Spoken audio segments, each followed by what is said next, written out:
Oi pessoal, bem-vindos ao Espaço Matemático. Como eu deixei dito no último vídeo, hoje eu vou trazer alguns exemplos sobre ínfimo e supremo de conjuntos.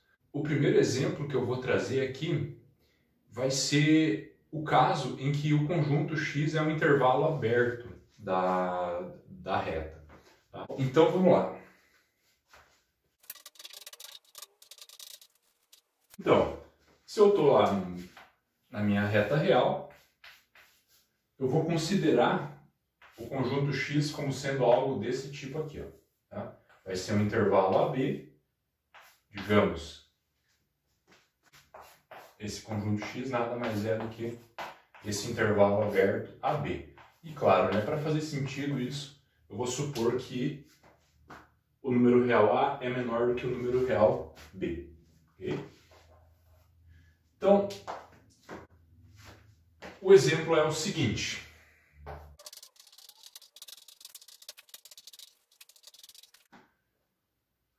O ínfimo do intervalo AB é o número A e o supremo do intervalo AB é o número B. Como que eu vou fazer isso? Então, a primeira coisa que eu vou fazer aqui vai ser mostrar que o ínfimo do intervalo AB é, na verdade, o extremo da esquerda desse intervalo, é o númerozinho A. Como que eu vou fazer isso, gente?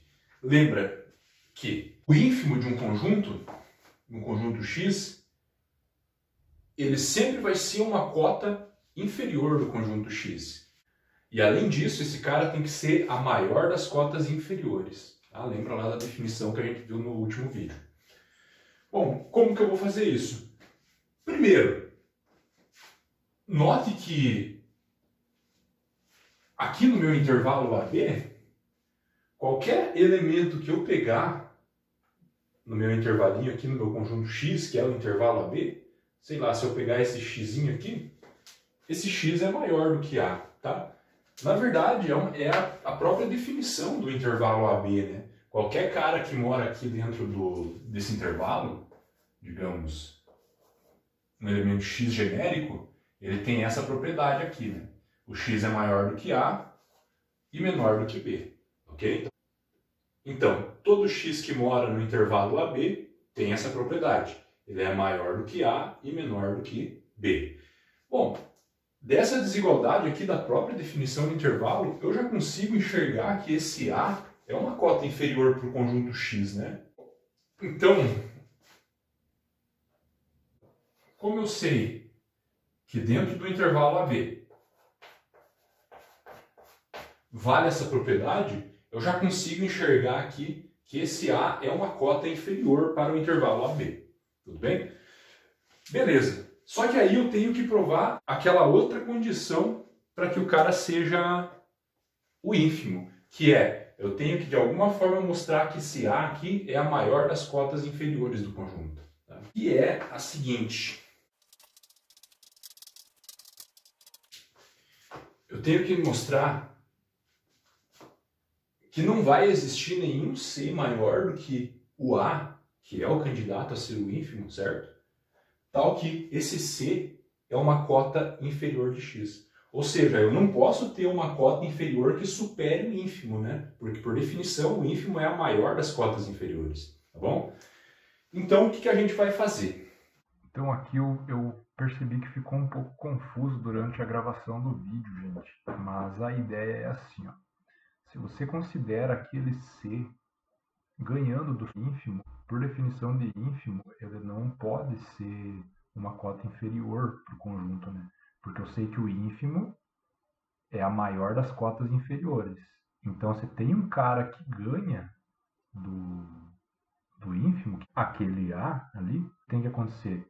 Esse C não pode ser cota inferior. Então vai ter alguém do conjunto que vai perder para esse C, vai ser menor do que esse C. Entende? Que é isso que quer dizer ser ou não ser cota inferior. Então, na próxima etapa, aqui o que a gente vai estar fazendo? Eu vou supor que a gente consegue esse C. E aí eu vou ver que a gente vai chegar meio que numa contradição, né? Vai acontecer de ter alguém no conjunto que perde para esse C. ou seja, ele não pode ser cota inferior, ok? Se o meu C for maior ou igual do que B, o que acontece? Vamos pensar aqui no desenho. Você tem aqui o teu intervalo AB, conjunto X, né? Se você pega um C que ganha do B, não tem mais nada o que fazer, né? Porque esse cara não pode ser uma cota inferior para o conjunto. Por quê? Porque ele é maior do que todo mundo que está dentro do conjunto, tá? Então ele não é cota inferior, beleza? Ok, não tem mais nada o que fazer. Ele não vai ser cota inferior do conjunto porque ele vai ganhar de todo mundo que está lá dentro do conjunto, dentro do intervalo AB. Beleza. Porém, pode ser que o meu Czinho seja menor do que B. E agora, como é que eu faço? O que a gente vai fazer? Se o C for menor do que o B, você vai tomar o seguinte. Tome um certo X igual a A mais C dividido por 2. O que é esse A mais C dividido por 2? Se você vai lá no intervalo AB, digamos que aqui está o A. Pelo desenho fica óbvio, né, gente? Não tem muito o que fazer, né? Se você pega um Czinho que é maior do que A e menor do que B, você vai tomar o teu X como sendo o ponto médio entre os pontos A e C. Ou seja, aquele X que você escolheu ali é esse cara aqui. Ok? Então, o que está acontecendo aqui, gente? Esse X, ele está no intervalo AB, ou seja, ele mora no conjunto X e ele é menor do que C. O que isso aqui está dizendo para a gente? Bom, eu tenho aqui então que o meu X pertence ao conjunto X, que é o intervalo AB. E além disso, esse X é menor do que C. Ou seja, eu consegui pegar um cara dentro do conjunto X de modo que ele perde para o númerozinho C. Ou seja, esse C não pode ser uma cota inferior do meu conjunto, porque para que ele seja uma cota inferior, ele tem que perder para todo mundo do conjunto. E aqui o que eu fiz? Eu exibi um cara do conjunto que acontece a desigualdade contrária. Esse cara perde para o C. Tá? Ou seja, eu consegui mostrar que não existe nenhum C maior do que o A, de modo que esse C seja uma cota inferior do conjunto X. E aí acabou, né? Isso aqui já é o suficiente para mostrar que o A é o ínfimo desse conjunto. Ok? Tá, e agora como é que eu faço para mostrar que o supremo de X é igual a B? Esse aqui eu vou deixar como exercício, gente. Um outro exemplo que eu quero fazer é o seguinte.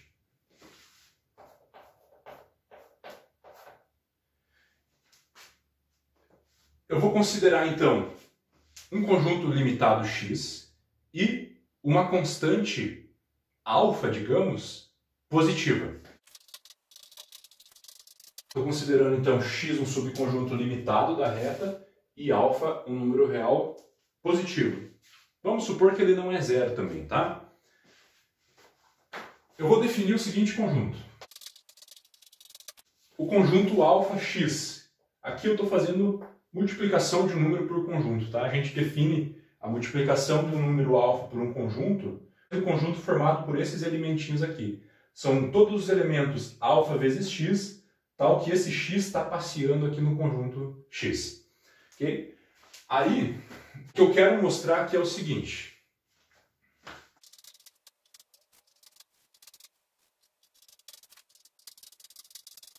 Eu quero mostrar que quando você for lá no conjunto alfa x e você tomar o supremo dele, o supremo desse conjunto alfa x nada mais é do que você multiplicar o número alfa pelo supremo do conjunto x. E a mesma coisa para o ínfimo. O ínfimo do conjunto alfa x vai ser você multiplicar o número alfa pelo ínfimo do conjunto x. De novo, vou fazer a letra A agora. Okay? E aí a letra B eu vou deixar como exercício para vocês. Tá? Eu sei que Ah, você vai falar, meu Deus, é muito corrido, eu não tenho tempo para fazer exercício. Cara, dá um jeito aí, você vai conseguir, em vez de ficar mexendo no celular, 15 minutos você consegue resolver esse exemplo aqui. Vai tomar, você acorda todo dia 3 horas, ai família, eu já tô cansado. Ai, acordei mal hoje, ai, tô... Para! Beleza? Então vamos lá, vamos mostrar a validez dessa primeira igualdade aqui. Ok, a gente sabe então que qualquer elemento do conjunto alfa vezes x tem esse formatinho aqui. A ideia para provar essa igualdade aqui, gente, vai ser usar essa ferramenta aqui que a gente usa bastante para provar a igualdade entre quantidades na matemática, que é a seguinte. Se de alguma forma você conseguir concluir que um certo número lambda é menor ou igual do que um número θ e, ao mesmo tempo, vale que o θ é menor ou igual do que esse número lambda, então você consegue concluir que, na verdade, essas quantidades aqui são iguais. É basicamente isso que eu vou fazer. Então, eu vou mostrar primeiro que um dos lados é menor ou igual do que o outro e depois eu vou mostrar que o outro é menor ou igual do que o primeiro. Tá? E aí eu vou conseguir concluir que vale a igualdade entre essas quantidades aqui. Ok? Então, por um lado, se você multiplicar alfa por qualquer elemento do conjunto x, vocês concordam comigo que vale essa desigualdade aqui?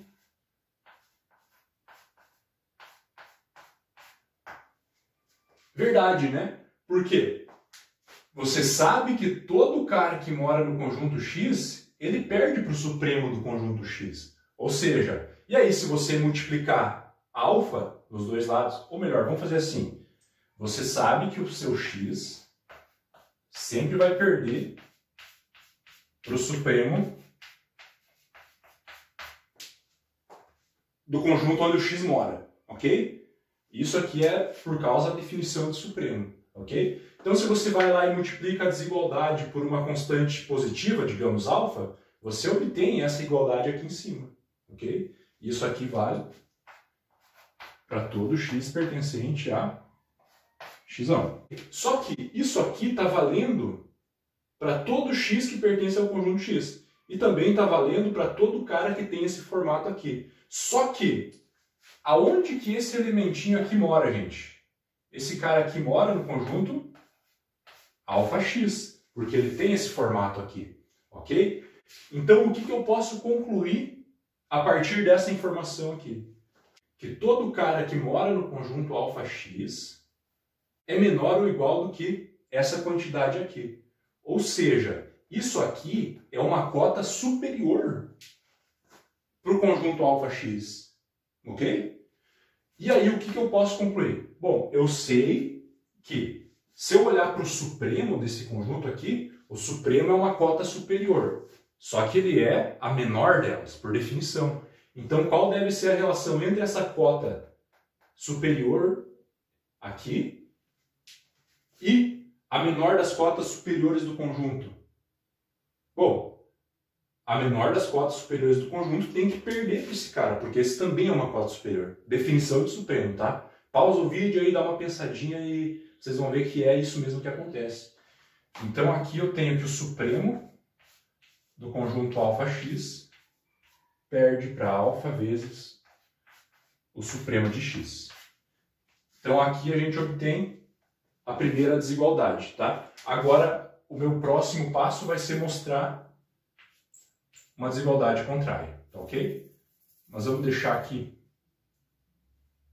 o que a gente obteve com essa primeira conta aqui, ok? Chamar de estrelinha, essa primeira desigualdade obtida. E aí vamos para a prova da outra desigualdade, a desigualdade contrária aqui entre essas duas quantidades. Tá? Então, por outro lado, eu vou usar uma consequência que eu comentei depois que eu passei a definição de supremo no vídeo anterior. O que eu vou fazer? Olha só, o que acontece aqui, gente. Para todo epsilon maior do que zero, se eu for lá no supremo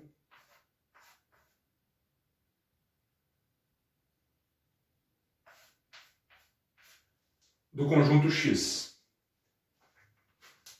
e tirar uma quantidade bem pequenininha desse valor aqui, dessa quantidade. Claro, eu estou tirando uma quantidade positiva, então isso aqui vai diminuir, né? Esse supremo ele vai ficar um pouquinho menor. Tá? Eu vou lá e vou tirar um epsilon sobre alfa dessa quantidade. Bom, de acordo com aquela consequência que a gente viu, quando eu faço isso, o que tem que acontecer com essa quantidade aqui? Vai ter que existir um certo x0 pertencente ao conjunto X, tal que quando eu vou lá e tiro uma certa quantidade do supremo, esse cara aqui tem que perder para esse elemento do conjunto X. E aí o que eu vou fazer aqui, gente? Eu vou lá e vou multiplicar essa desigualdade aqui por alfa. Tá? Então aqui eu vou ficar com alfa vezes o supremo de x, menos, multipliquei por alfa aqui, sobrou só o epsilon, porque vai cancelar, né? Menor ou igual do que alfa vezes x0. A desigualdade é mantida porque a constante alfa que eu estou multiplicando é positiva, então ela não vai mexer com esse sinal de desigualdade aqui. Tá? E agora, gente, o que está acontecendo aqui? O que essa desigualdade está me dizendo? Só que repare o seguinte, esse cara aqui, ele é um alfa vezes um certo x0, e esse x0 pertence ao conjunto X. Bom, então aonde que mora esse elementinho aqui?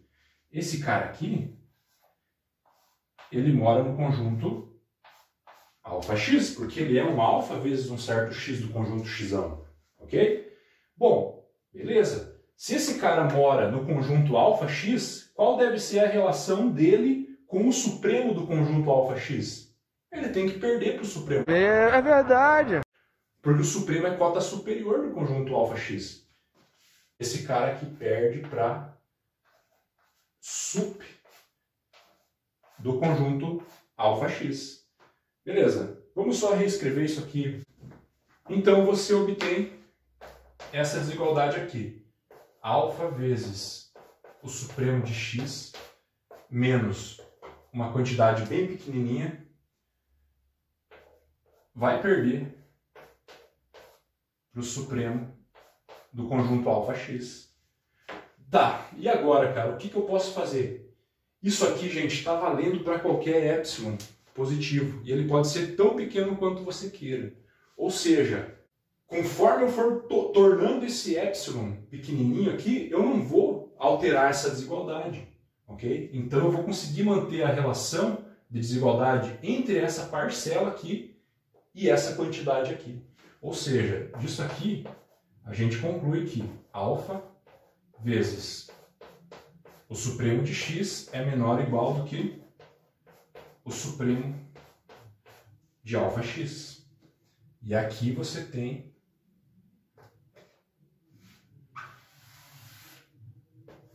o outro lado da desigualdade.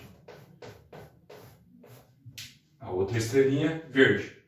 E aí, da primeira desigualdade que eu obtive e da segunda desigualdade que eu obtive, qual é a conclusão? Esses dois caras têm que ser iguais, por aquele comentário que eu fiz antes. Né? Se você tem duas quantias, uma é menor ou igual do que a outra é menor ou igual do que uma, elas têm que ser iguais, então. Conclusão, o supremo do conjunto alfa x tem que ser igual a alfa vezes o supremo do conjunto x. E está provada a igualdade que a gente queria. Exercício para vocês, façam no caso do ínfimo, beleza? Então é isso, pessoal. A gente se vê na próxima. Tchau!